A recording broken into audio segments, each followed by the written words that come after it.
Mai al tātou te roo mai whaasalau tu sa o nei a le Vision CD ai Cassette World mai au kilani New Zealand. O leo mātou whaasalau tu sa o atu ngā tai tonu o whare ula. Leo o fuafua ai amatari ai tu ngā kautasi lona lua. O le te wila o le nei tausanga lua a whe maribalu. Pe ona sila fia le tātou te roo o le tātou tu unga mua mua na sei mawai atu nei. I le asunga fuan whaapitoa le mo foi la au po foi Samoa. Leo na sola ai le pa a le titi sa Don Pasco mai i siusenga malafua. Ia malisia mpini matase malimanu malo e lua sepulua afe tala Samoa. Lua sepulua afe tala Samoa fo leo whaatatia mai komiti. I se ba ole ato e manu malo i le tuka whautasi o le so. Leo whaapitoa mo fo espuni. Leo ia whaapitoa le tuunga i le so mo fo espuni. Petai, leo whaamarino maina o le tolu tātou sa. Wa mauti no le aloina i fo espuni i le so. O le sa o le titi sa senga vao, mai Don Pasco ma siusenga. O le sa o le tamarina mai le fianga vailele. Papea ma le sa le ula lei mai le afioanga o Vaiala. I le whaatatianga o leina e se furutasi mo le tuunga i le so o le lane 1 o le awhapena na alo mai le angerua malisi. Leo lo aloina le kalapula kapi i apo o suia tamatuai mai i malisi sa ngato Iosefo. O le leina lona lua o le aalo ai ia le sa le nei o whaingoina o le filifilituna. E peo na whaingoina i le tuunga le asunga fua o le whee asina mai vai base ma Vaiala. O le leina lona tolu o le lao Samoa mai le afioanga o le pea.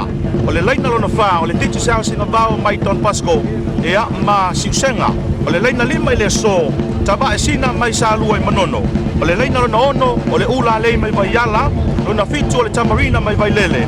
Lona valu o le Samoa Tell Telefonio le vainu mai Faleu i manono. Lona iba litorina mai apia.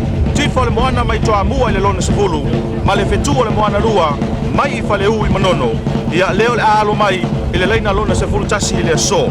Aua ne ngalo mai mo mai ia i whaasalau tu sao ma le tautua le Vision CD and Cassette World mai au kilani New Zealand. E peona mātou whaasalau tu sao tua i ngā tai whale o le atunuu. Mo le wha moe moe ia e taunu atu matini atu ngā tai tonu o pia le tuunga i le so lima maila. Ia leo o fuafua ai le tātou tuunga o le nei tauila lua afe ma le balu. Halo, peno tadi. Terima kasih Pak. Peona e sila mai mai tangata mai le neita o le ua amata le toi fa se le titi to ai tu le sane o ula lei salo le papai o ula lei le pine e ona pai na le fana e a ma am tari ai ma le tuunga le ua pia tu le ula lei tua lua sa fulu afel manu malo le tuunga i le so o le fesili be fa amata le titi sa se na ba mai Don Pasco ala fua ona fa popo le lua sulu afe le so anga i le lato lua sulu afe pe manu malo i la sulu fua umale ula lei salo ana ba pe ua bailango le lei mai le ula lei ko levo na amtaria le tuunga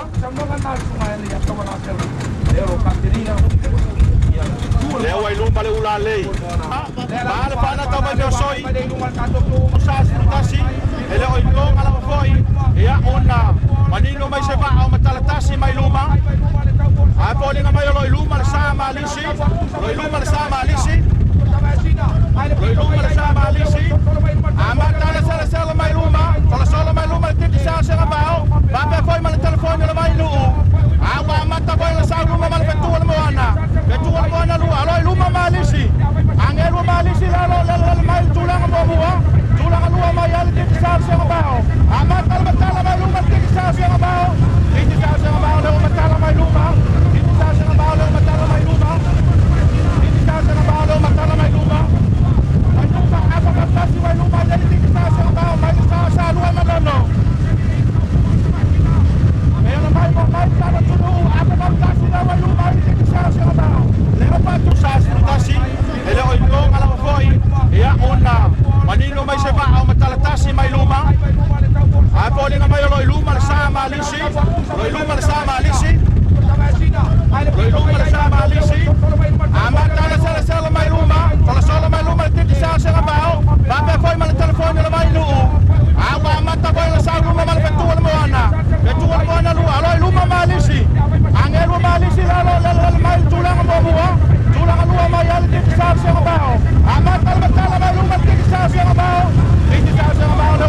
tola wa lumai nel te sa sa ngabao.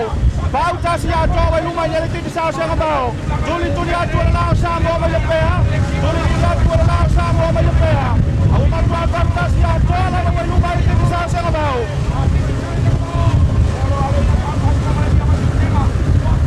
Kali, ngabao. Ona lua tola li tomina ma lepea. Ona tola la sa mo ma lepea ma lepea. Ona pa tola telefoni wa lu pa sa mo ta telefoni wa lu mai pa u manono. Ai wa mata la tala atu. Amata la tala atu sa sa ngabao ba tunga. Malasia di tuar di Palmoana, Malasia Palmoana, ada una de la Bayala, agua canta, Malasia Palmoana, una nasi, una pantasi, marapa pantasi, lewa luma yele kiti sa ngabao, nasi marapa pantasi, wa luma yele kiti sa ngabao, ay sala tula kaluan sa masina, mansa luan manono, mansa luan manono,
mai le pea. Ai ua mai, le Ekalesia Katoliko i siu senga. Le se senga foi si puni ma foi Samoa. Mai le a tau le sana seri o le petu o le moana. Le mato o la ve tofo pe fa mata sa o fa mtalanga. Sa o le ba ai foi si puni. E sa ai foi Samoa. Mai le mau le a tau. E sa o no le ba lo se la uba. Ai mai la pa pe atu. Wa se le tala le na. Wa se le mau le a tau i le so. O le wa foi le mai. Wa pai si le sa tele. O le tiki sa senga mau. Mai tal pasco. E a pasiu senga. La vai wa pastara tala i lu le ba. O le tala le o sa lu ma no le tamasina. Le vai wa toya ma tala wa tuluma. E se no ape foi le wa nei ape foi le tamasina. Iya. Ape foi para u ma no mai. Para le ko mai no. Iya. Ese le la ape foi le ole.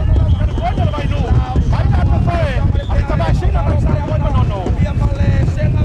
Palacia di tua.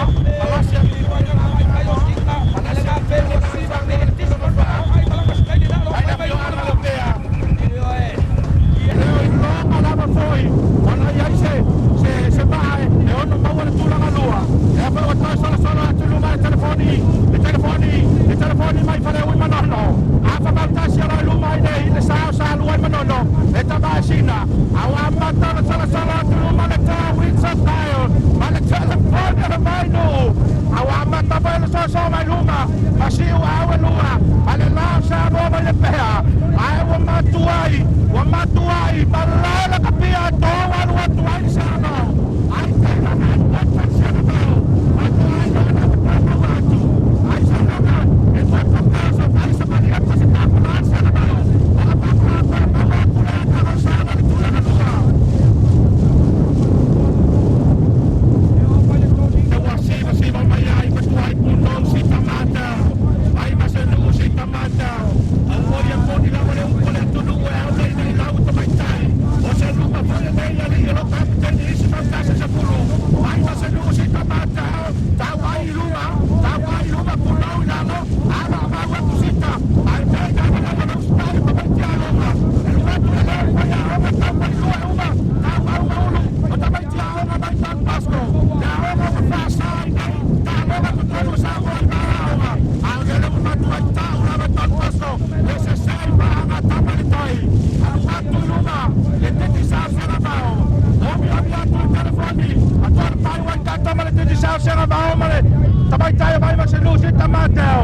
Solo mai luma, palasia du tua, ia isi taro sa, ole tu unga. Le mua mai luma le tele va afia komiti. Ape foi ale, tiki sa se la vao. Le ai o foi se sango ape foi. Ole sa ne tiki sa se la vao. Ape foi fa mama ia sa mai si per telefoni. Ya au te lola foi. E fa o popo de ma losi ole va. Pa o popo toi ma foi se puni. Ya wati dai no sao tele. Wa matala solo mai luma. Solo mai luma pe amale afa bautasi wai luma ine le tamasina. Mai le tau mua. O le telefono le mai luma mai fale ui manono. Palasia du tua le lao sa mo mai le pea. Au au leilo aku le sama alisi. Ba le lato mau tau ave, you never know your lucky day. ia leo palasi anu tua ai a pua ia tama fainga malisi o la tau taimi mua nei mo paanga tama le tai a le palinga mai olo mau mai malisi le tulanga fitu ia fa tu sa tu le tamarina pale ula le palasi anu tua le tulanga balu iva male se fulu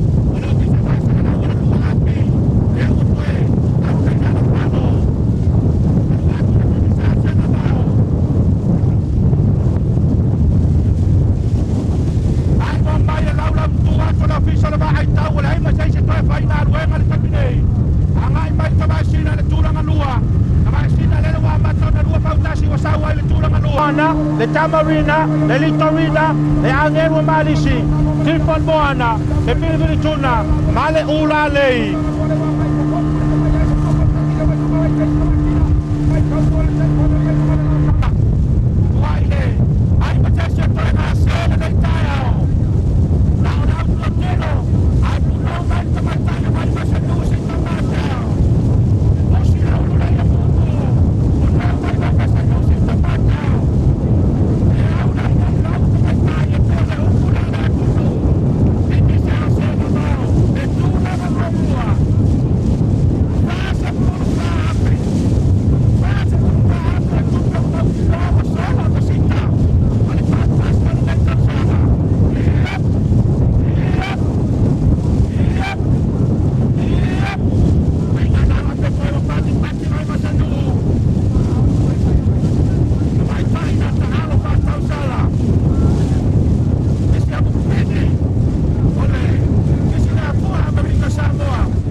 Aluatu yai malefanga mo malefanga pua pe atu fatasi ona maua leo le vale o yai nei le tulanga mo pua male tulanga lua le tava sina mai pale u manono vai la vai sina mambao o le tulanga mo pua male tulanga lua mato mai tau atu yai awa sa motu sa tulanga mo pua i foi sa mo ya so mo pua le te wina lua pe male valu e vai o toe fa o le tulanga mo pua le nei tau sanga le tulanga lona lua lua tunga fautasi o le sisiga fu o le te wila le tau sanga lua afe male valu le iai ni tamu sanga kirikiti e pena masange a fiora taitasi ma pe foi ma tau wanga pese lotu ia e peia tunga fautasi e lo ani te wila le tau sanga tau vai pao ma tau vai tuno no le tau pasco le sega pao mai e lo fua e ui ana papea o manino le tulanga mo bua mai ma se tu sita matao ia male e tu sa se lavao ai le ma pai ai ona suia fuori a pe foi e le ma pai na suia fuori a pe foi to mai tai vai ma se tu alana auva ai a pe foi na male ar pa oso mai ai ore a pe foi na male alo mai ai e le oi ai foi di tanga mai mo mai na tu o pa ali mai to mai tai ta teni tulanga foi le Fia ia mawhaalia le nganga a ori oni le meitaiao ia olo whapenao na tua tolo na malosi ia mole whaatindi o le tuunga mei o le vahenga le whatamala i tawa sina le tuunga le sei mawai tunei le asonga fua e le iau le leile tini a o sisi lunga la tau poe ia ai alu watu lava ai masanu ma le senga mao papai le tini ma to a sisi ai le lunga la tau poe ai mo mai ala tunu ma to mai tau watu ia to titi na va poi a Filipa mai ia le ba ale o le lao sa moa ai la pia o le pea ia male telefone mai lu mai pale un manono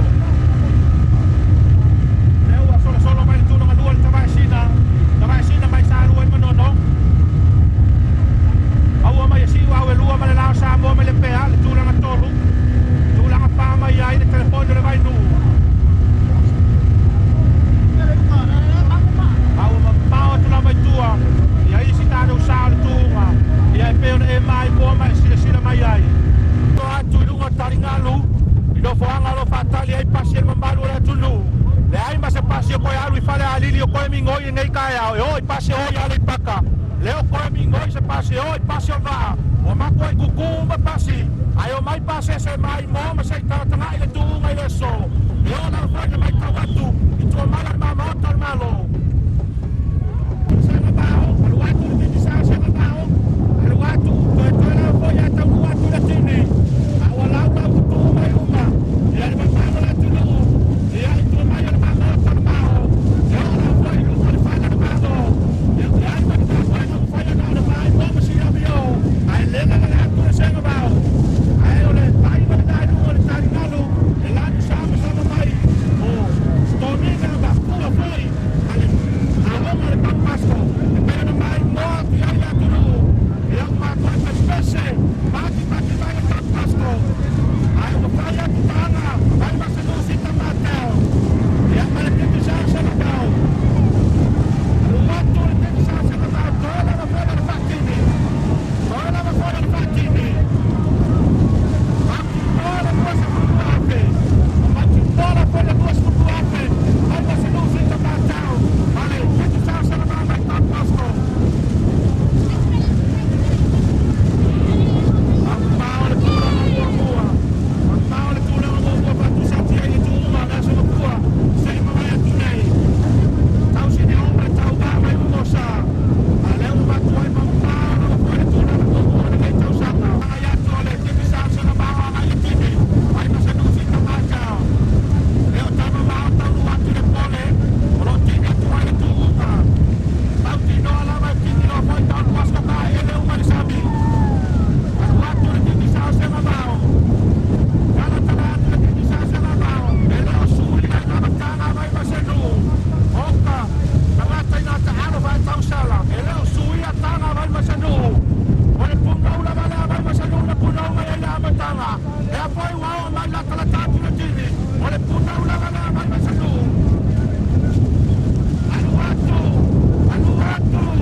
Saluai Manolo, tulang alual tsaka sila.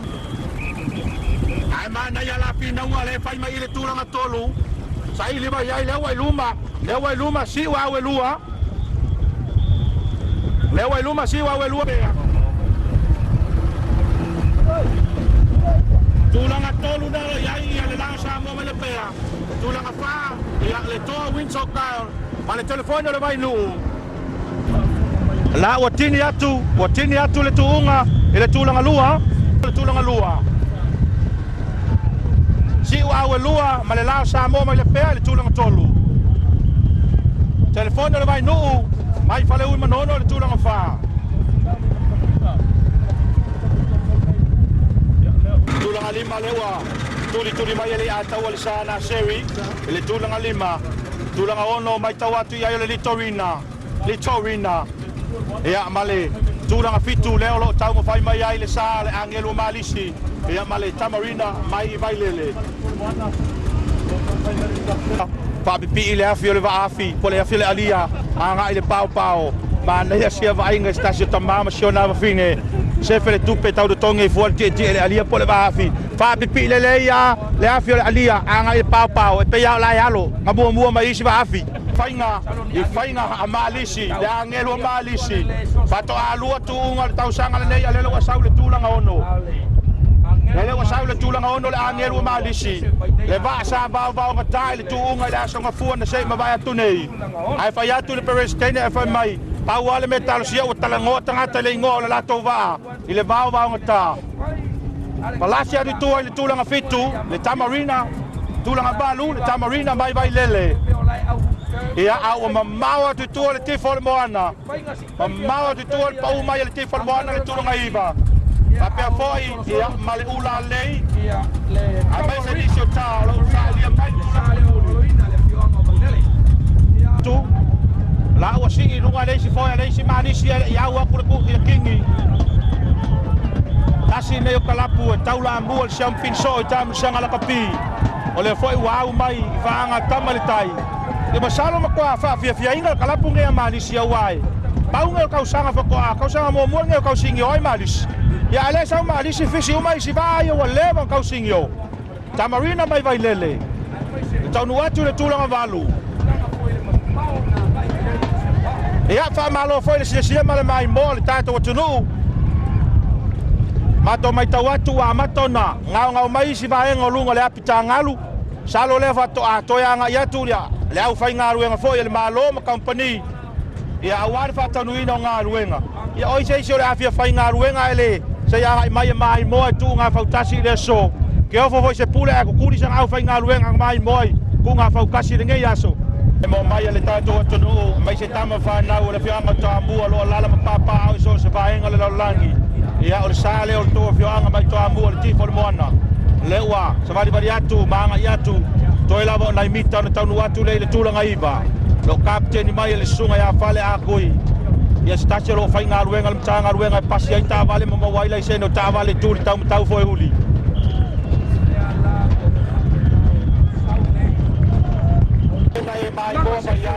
sale da lo le stala ila lo le capoinga le pelo na ingo ta si do fu al fesina la parte di mai forse si foi o tamani le galo el tawala palotole la sono franga ya tu lo foi a time and chance ya le parte ya tu le sale ne yo vai basse ma vai alla le fili tuna ya po le fesina le o to titi lo foi a tonu atu mtini atu ile tulanga se fulu anga ile tini tano tulanga se fulu tasi ile tano tuunga sale ne ile ula lei ma sani ile lava ile tulanga mulimuli so se tuunga ya wa ulo foi wa se shel fam talanga taude le ala basa o super extender kala pole ula lei fa mai ile moto tau ave le lato sa never last for sale muli ale la o tanga sa o ale muli le ula lei ya ale meo foi o lo alo mai foi spuni ya no winga ya ole au vala foi le fa pongai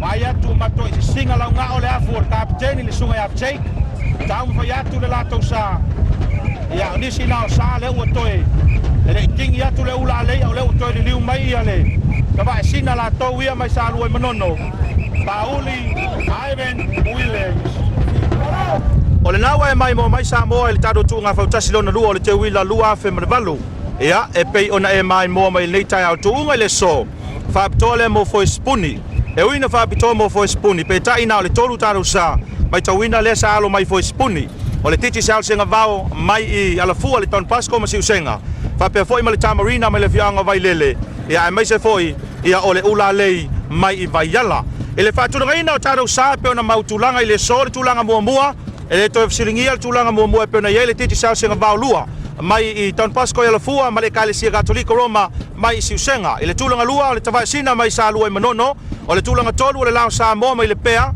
tulanga fa o le telefoni o le vai lua ia mai I fale ui manono o le tulanga lima o le fetu o le moana lua mai I fale ui manono o le tulanga ono o le litorina mai apia tulanga fitu o le angelu o malisi mai le kalapula kapia malisi tulanga valu sa ia le va o le Tamarina mai vai lele lo naiva tifo le moana mai toa mua se fulu o le fili tuna po le fea sina mai vai ala ia male muli po le tulanga muli le nei tausanga o le ula lei mai le afioanga o vai ala ai o taro fa salonga tu sauna ia mai nei I le te wila le nei tausanga lua fe male valu fa malu luatu ia I se tautua o le Vision CD and Cassette World o le tauta mali I lau fa fonga mai ia malu ave fale le fa fonga mai alo tunu ai mo le fia puaina o sau MTV fa pe foi sau cassette po CD le to e Kalesia ia e pito sili lava na taungo fie ma le leile quality ia o le sound o le Vision Recording Studio ia ele ngata o lona la o lo iei nei New Zealand au kilani ai fa pena fo ia no fale lipine o lo fatauina ai nisi tato wata fai me malie ia po nisi o itu tau fe ai le atunu e pe pili ia mane mia ai mai ser telo CD o lo fatauina le marketi funga le tasio na la ia Malaysia na la free marketi au tafane o le ofisa o fatuanga ai le tautua na le vision CD and cassette well mai le tunga fautasi lua fe marvalu le te wila fa soi foia Ini le vala welcome alo